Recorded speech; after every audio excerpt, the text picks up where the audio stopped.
Welcome to TG24 TV. నేను స్మలత. డోర్నకల్ నియోజకవర్గ అభివృద్ధి ప్రజల సంక్షేమమే ధ్యేయంగా కృషి చేస్తున్నానని డోర్నకల్ ఎమ్మెల్యే ప్రభుత్వ విప్ డాక్టర్ రామచంద్ర నాయక్ అన్నారు. మండలంలోని బంతరడపుల గ్రామంలో మహాత్మా గాంధీ జాతీయ ఉపాధి హామీ పథకం నిధుల నుండి 20 లక్షల వ్యయంతో నిర్మించనున్న గ్రామ పంచాయతీ కార్యాలయ భవనానికి శంకుస్థాపన చేశారు. మండల కేంద్రంలోని ప్రాథమిక వ్యవసాయ సహకార సంఘం నాబార్డు వారి నిధుల నుండి 44.85 లక్షల వ్యయంతో నిర్మించిన నూతన భవనాన్ని ప్రారంభోత్సవం చేశారు. దంతలపల్లి మండలంలోని పెద్ద ముప్పారంతో పాటు వివిధ గ్రామాల్లో శంకుస్థాపనలు నిర్వహించారు. అనంతరం మండల కేంద్రంలో PACS ఆధ్వర్యంలో ఏర్పాటు చేసిన వరిధాన్యం కొనుగోలు కేంద్రాన్ని ఆయన ప్రారంభించారు. అనంతరం ఏర్పాటు చేసిన సమావేశంలో ఆయన మాట్లాడారు. సుదీర్ఘ రాజకీయ పార్టీ కాంగ్రెస్ పార్టీ అని అన్నారు. సాంకేతిక విప్లవాన్ని తీసుకుని వచ్చిన పార్టీ కాంగ్రెస్ పార్టీ అని కొనియాడారు. కేసీఆర్ చేసిన అప్పులు తీరుస్తూ రాష్ట్రాన్ని గాడిలో పెట్టి పాలన కొనసాగిస్తున్నామని గత ప్రభుత్వాన్ని తీవ్రంగా విమర్శించారు. హామీలను దఫదఫాలుగా నెరవేరుస్తుందని అన్నారు. ఈ కార్యక్రమంలో ఉమ్మడి వరంగల్ జిల్లా DCCB chairman Marneni Ravinder Rao, Torrur market committee vice chairman Battu Nayak, PACS chairman Sampeti Ramugoud, Maripeda chairman Chapala Yadagiri Reddy, తహసీల్దార్ నాగరాజు, మండల పంచాయతీ అధికారి కిన్నెర యాకయ్య, మండల పార్టీ అధ్యక్షుడు జినుకుల రమేష్, జిల్లా ప్రధాన కార్యదర్శి Irri Lingareddy, PACS director Pulepalli Rajinikanth Reddy, block Congress అధ్యక్షుడు దాసరోజు రాజశేఖర్, ST సెల్ మండల అధ్యక్షుడు దస్టు నాయక్, గ్రామశాఖ అధ్యక్షుడు కడతల రామకృష్ణ, బంతడపల గ్రామశాఖ అధ్యక్షుడు కమటం వెంకన్న, యూత్ అధ్యక్షుడు చింతపల్లి ఉపేందర్, వెలిసాల యాకయ్య, రాములు, మధు, నాగేశ్వరరావు, లింగన్న, రేఖ, అనిల్, యాదగిరి, శ్రీకాంత్, యాకయ్య ఉన్నారు.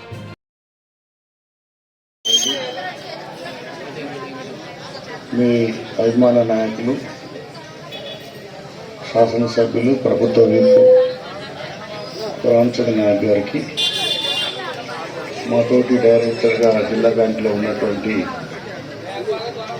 మరిపేట సొసైటీ చైర్మన్గా పెద్దలు చాపల యాదగిరెడ్డి గారికి, వేదిక మీద ఉన్నటువంటి మార్కెట్ కమిటీ వైస్ చైర్మన్ గారికి, మరి Sanjeev Reddy society vice chairman మరియు డైరెక్టర్లు, ఎందుకంటే సహకార సంఘానికి సంబంధించిన ప్రోగ్రాం కాబట్టి మా డైరెక్టర్ల పేరు లేటైనా చెప్పాలనుకుంటున్నాం.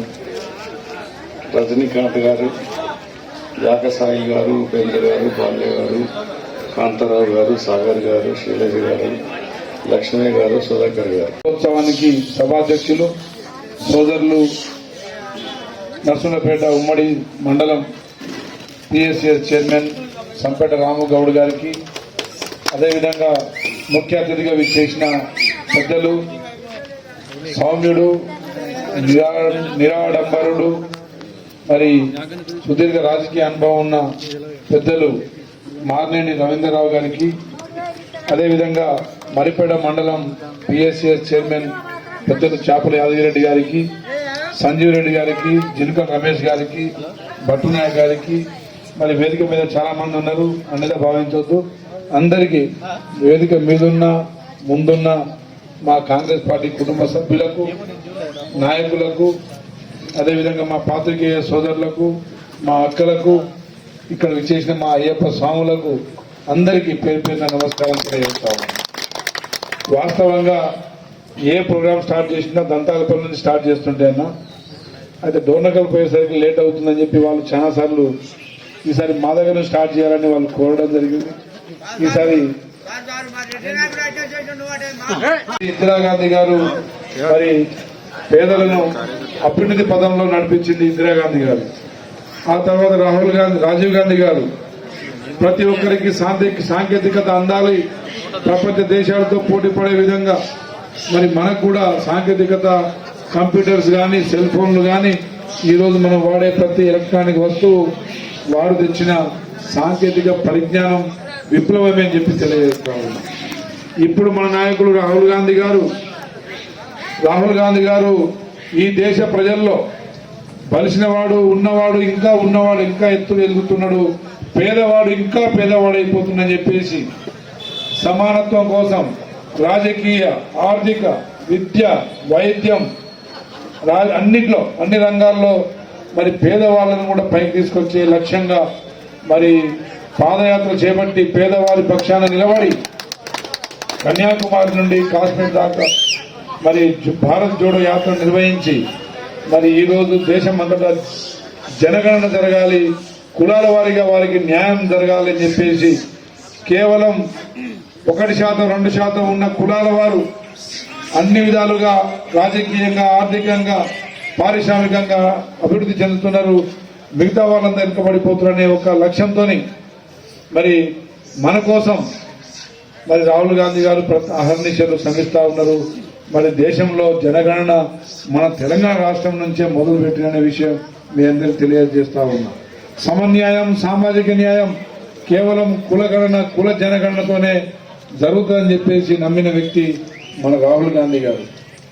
మరి వారి నాయకత్వంలో, వారి సారథ్యంలో మల్లికార్జున ఖర్గే గారు ఒక దళిత బిడ్డను ఏఐసిసి అధ్యక్షునిగా పెట్టి మరి గతంలో పివి నరసింహరావు గారిని, అపర మేధావి అయిన పివి నరసింహరావు గారిని, మన్మోహన్ సింగ్ గారిని తీసుకొచ్చి ప్రధానిగా పెట్టి ఎన్నో ఆర్థిక సంస్కరణలు చేసి మరి పేదవానికి ప్రతి ఫలాలు, మరి ప్రతి పథకం అందే విధంగా మరి సంస్కరణలు తెచ్చిన పార్టీ మన కాంగ్రెస్ ప్రభుత్వం. అలాంటి వారి సారథ్యంలో రేవంత్ రెడ్డి గారు మరి తన పిసిసి చేపట్టిన అనతి కాలంలోనే కేసీఆర్ కి వణుకు పుట్టించే విధంగా ఇంకా 20 సంవత్సరాలు నవీన్ పట్నాయక్ తర్వాత నేనే అని విర్రవీగిన కేసీఆర్ మెడలు వంచి మరి పీఠం, ముఖ్యమంత్రి పీఠాన్ని మరి అందుకున్న తర్వాత మీ అందరి ఆశీస్సులతోని మరి డోర్నకల్ నియోజకవర్గంలో చరిత్రలో ఎప్పుడు లేని విధంగా, చరిత్రలో ఎన్నడూ లేని విధంగా 53,000 మెజారిటీ, జిల్లాలోనే మొదటి హైయెస్ట్ మెజారిటీ మరి మీరందరూ గెలిపిస్తే ఈరోజు రాష్ట్రంలో ప్రభుత్వంలో ఏర్పాటులో మనం అందరం భాగస్వాములు అయినాం. ఆ తదనంతరం ప్రభుత్వం ఏర్పడ్డ 24-48 గంటల మధ్యలోనే మా మహిళలకు ఆర్టీసీ బస్సులో ఉచిత ప్రయాణం, 10 లక్షల ఆరోగ్యశ్రీ బీమా పథకాన్ని ప్రవేశపెట్టాం. అదేవిధంగా మొదటి 3 నెలల్లోపే ఆడబిడ్డలకు 500కే గ్యాస్ సిలిండర్ అందియాలి, 200 యూనిట్లు కరెంటు ఉచితంగా అందియాలని చెప్పేసి ప్రతి నిరుపేద కుటుంబానికి చేరాలని చెప్పేసి మరి ఆ పథకాన్ని కూడా ప్రవేశపెట్టాం.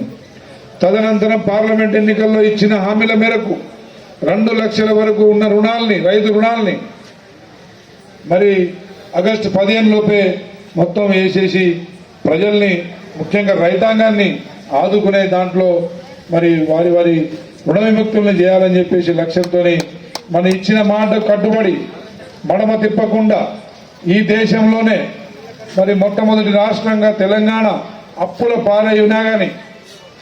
బారిన ఉన్నా కానీ ఆర్థిక వ్యవస్థను గాడిలో పెట్టి ప్రజల మీద ఎలాంటి ఆర్థిక భారాలు వేయకుండా, ఎలాంటి ట్యాక్సులు, రుసుములు, ఆర్టీసీ బస్సుల ఛార్జీలు కానీ, కరెంట్ ఛార్జీలు కానీ, రిజిస్ట్రేషన్ ఛార్జీలు కానీ, నిత్యావసరాల సరుకుల ఛార్జీలు కానీ, లిక్కర్ బాటిల్లో ఛార్జీలు కానీ ఏది పెంచకుండా మరి ప్రజలకు అందాల్సిన ప్రతి పథకాన్ని ప్రజలకు అందించే దాంట్లో మరి రోజుకు 18 గంటలు శ్రమిస్తున్నారు మన రాష్ట్ర ముఖ్యమంత్రి రేవంత్ రెడ్డి గారు.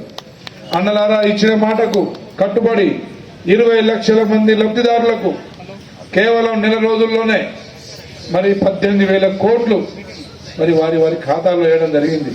ఇంకా 13,000 కోట్లు మరి బకాయిలున్న మా రైతాంగాన్ని కూడా ఆదుకునే విధంగా వివరాలన్నీ సరిచేసి సంక్రాంతి లోపే, డిసెంబర్ మాసాంతరం లోపే మరి మిగతా రైతాంగాన్ని కూడా మరి రుణ విముక్తి చేసే దాంట్లో ప్రభుత్వం నిమగ్నమై ఉందని తెలియజేస్తా ఉన్నా.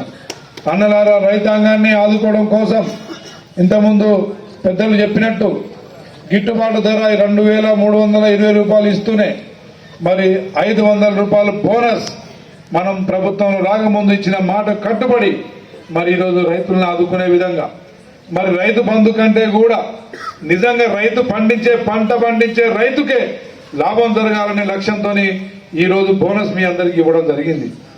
అన్నదాత గతంలో రైతు బంధు ఇస్తే మల్లారెడ్డి లాంటి 1000 ఎకరాలు ఉన్నోనికి 2 కోట్లు సంవత్సరానికి రైతు బంధు పడేది.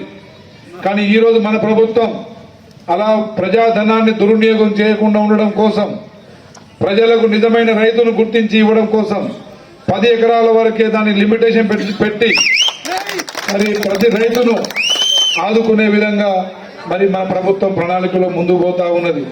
అదేవిధంగా గత 2 సంవత్సరాల క్రితం ఎండాకాలంలో అకాల వర్షాలు వచ్చి మొక్కజొన్న వరి పంటలు నష్టపోయిన ప్రతి రైతాంగానికి వారు విస్మరిస్తే మనం ఎకరానికి 10,000 రూపాయలు మన ప్రభుత్వం వచ్చిన తర్వాత మీ ఖాతాలో వేసిన మరి చరిత్ర మన ప్రభుత్వాన్ని. అన్నలారా, రైతు రుణమాఫీతో పాటు రైతు భరోసా కార్యక్రమం త్వరలో చేపట్టబోతున్నాం. అదేవిధంగా నియోజకవర్గానికి 3,500 ఇండ్లు ఇందిరమ్మ ఇండ్లు పేదవానికి ఇవ్వబోతున్నాం.